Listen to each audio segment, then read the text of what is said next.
Bonjour, c'est David pour le blog biz100.fr, votre business à 200%, votre épisode audio quotidien pour faire bouger votre entreprise. Sur ce blog, je vous fais profiter de mes systèmes astucieux, de mes techniques, de méthodes, de mes recettes, à tous ceux qui arrivent à tenir plus de 2 minutes en m'écoutant pour développer votre entreprise, pour trouver des idées fraîches.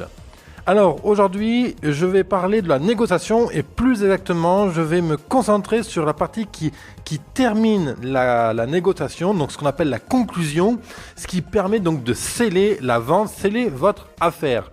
Parce que bien souvent, donc vous avez passé un certain temps avec votre client à démontrer votre produit, vous avez avancé des arguments, vous avez répondu aux objections, votre client est prêt à signer, mais il y a toujours ce moment d'hésitation, est-ce qu'on va maintenant signer? Est-ce que je propose maintenant la signature ou est-ce que c'est trop tôt?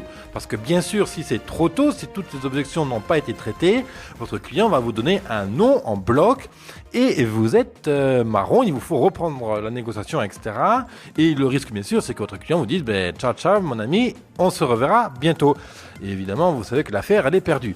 Le but, c'est justement de bien savoir conclure et aujourd'hui, je vais vous donner des éléments qui peuvent vous aider à savoir si votre client est prêt à conclure ou pas, quels signaux il faut aller chercher, quels signaux il faut détecter et ensuite quelles techniques vous allez pouvoir utiliser pour conclure de manière efficace.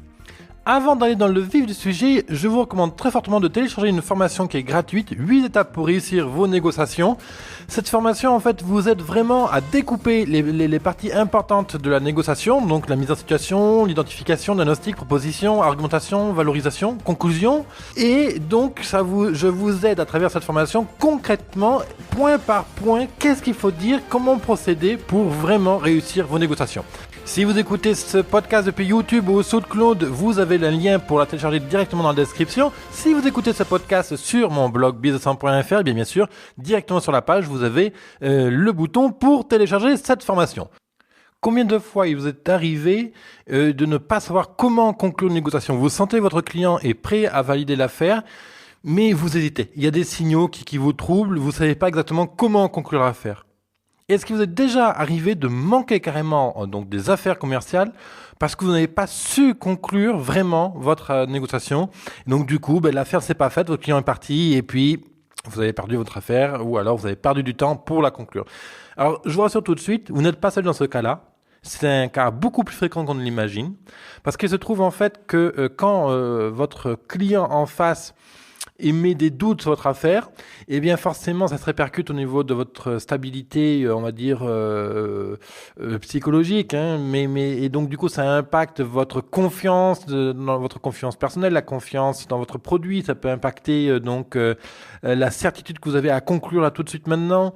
Bon bref, il y a plein de facteurs environnementaux qui peuvent faire que vous allez douter. Est-ce que je conclue maintenant ou est-ce que je conclue pas? Est-ce que c'est trop tôt? Est-ce qu'il va se braquer? Est-ce que mon client va se bloquer et après je peux plus rien faire? Bon, voilà. Donc le but vraiment de ce podcast, c'est de clarifier en fait quels signaux vous pouvez aller chercher chez votre client pour comprendre s'il est prêt à conclure ou au contraire s'il ne l'est pas. Les signaux donc que vous pouvez repérer pour savoir si votre client est prêt à l'achat, c'est par exemple, il se met subitement en retrait. Il s'agite alors qu'il était calme. Il devient pensif. Votre client pose des questions de détail. Il revient sur une objection déjà traitée. En fait, tout changement comportemental qui révèle donc un changement émotionnel. Il peut aussi, par exemple, vous poser des questions d'usage. Avant, il vous posait des questions donc de manière générale, sans trop de détails. Et maintenant, il vous dit comment on installe cette machine à tel endroit dans mon usine? Quel impact ça va avoir sur tel autre secteur dans mon entreprise? Voilà, donc ça veut dire que votre client est déjà dans la projection, il est déjà en train mentalement d'utiliser votre produit ou votre service, donc ça veut dire qu'il est prêt. Et donc à ce moment-là, vous avez donc différentes techniques de conclusion. Alors pour vous donner quelques exemples, c'est par exemple de résumer les bénéfices de la solution, c'est d'énoncer un dernier avantage. Vous pouvez mettre votre client en situation pour le faire, imaginer l'achat donc réalisé. Vous pouvez lui poser une question, lui poser une alternative concernant la mise en place de votre produit-service. C'est expliquer naturellement le processus de commande avec des exemples. Et enfin, un autre outil qui me vient à l'idée là pour conclure donc votre négociation, c'est de dramatiser en alertant votre client sur le risque à ne pas se décider maintenant, tout ce qu'il pourrait rater, tout ce qu'il pourrait manquer. Bien.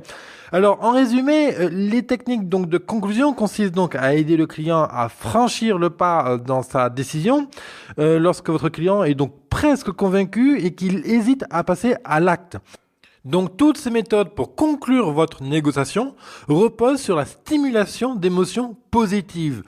Toutes ces méthodes, sauf la dernière qui consiste donc à dramatiser, qui elle au contraire à favoriser des émotions négatives, et d'ailleurs ça s'appelle du marketing négatif. Donc par exemple, qu'est-ce que vous pouvez utiliser pour créer des émotions positives, pour stimuler des émotions positives? Vous allez résumer donc les bénéfices de la solution pour le conforter dans son choix. Vous allez énoncer un dernier avantage pour lever une dernière hésitation et le faire basculer. Vous allez le mettre en situation de visualiser sa situation une fois la vente réalisée pour lui faire envie. Vous pouvez aussi lui proposer une alternative pour donc limiter le choix à 2 propositions.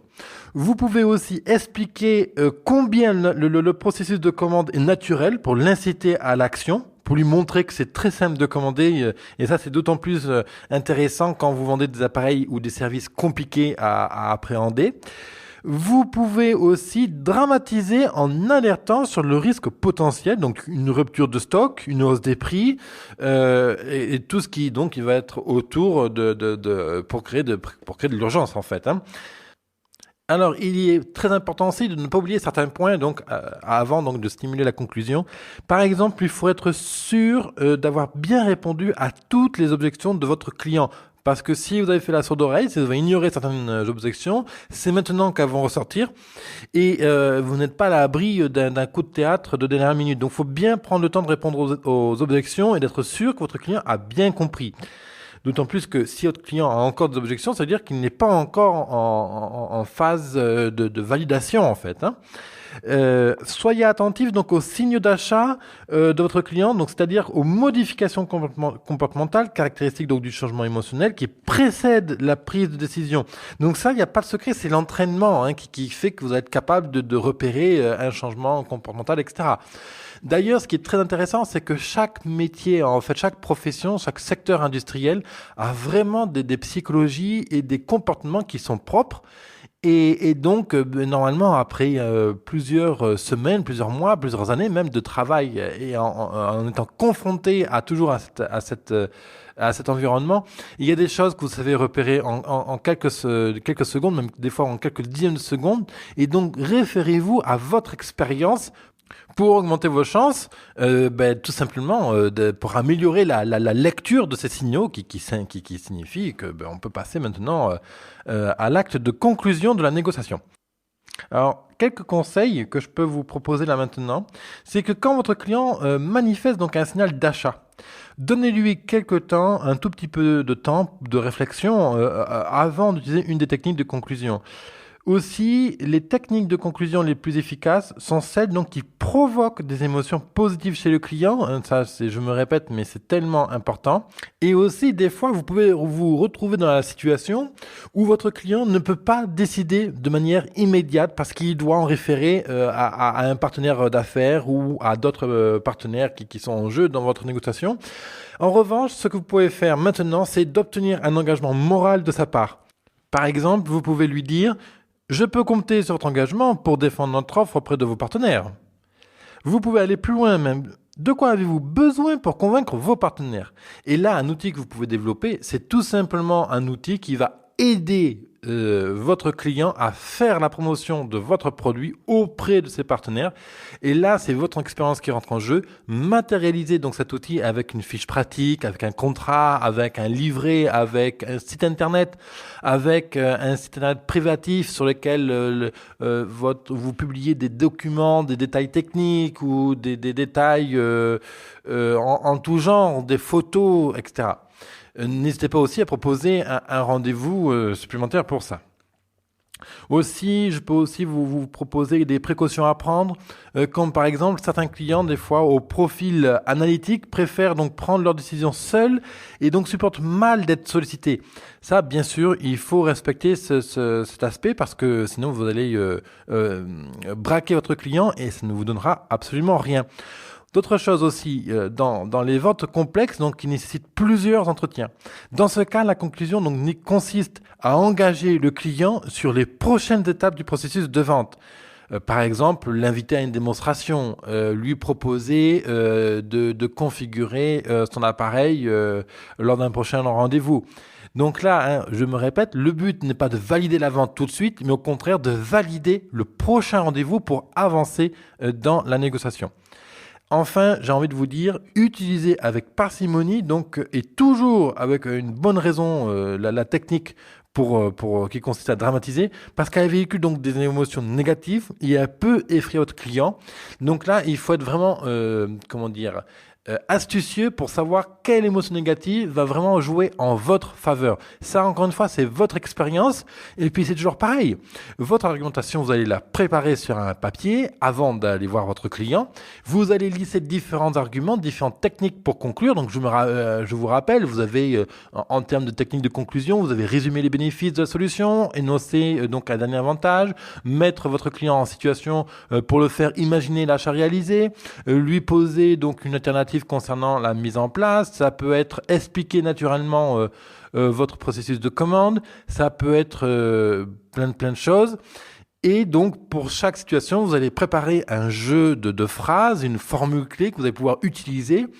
Et puis, vous allez voir celle qui fonctionne le plus et celle qui fonctionne le moins. Parce que j'en suis bien certain que quand vous avez préparé de manière écrite, donc noir sur blanc, des jeux de phrases et que vous allez les lancer auprès de vos clients, vous allez voir donc certaines fonctionnent mieux que d'autres. Et donc, il faut absolument comptabiliser tout ça pour améliorer votre vocabulaire, pour améliorer la manière de le faire. Alors, bien sûr, il y a plein de facteurs environnants qui vont faire que ça marche ou pas. Votre intonation, l'énergie que vous allez avoir ce jour-là, le contexte dans lequel va être votre client, s'il est très stressé ou si au contraire il a fêté la naissance de son petit-fils ou de sa fille, peut-être, voilà.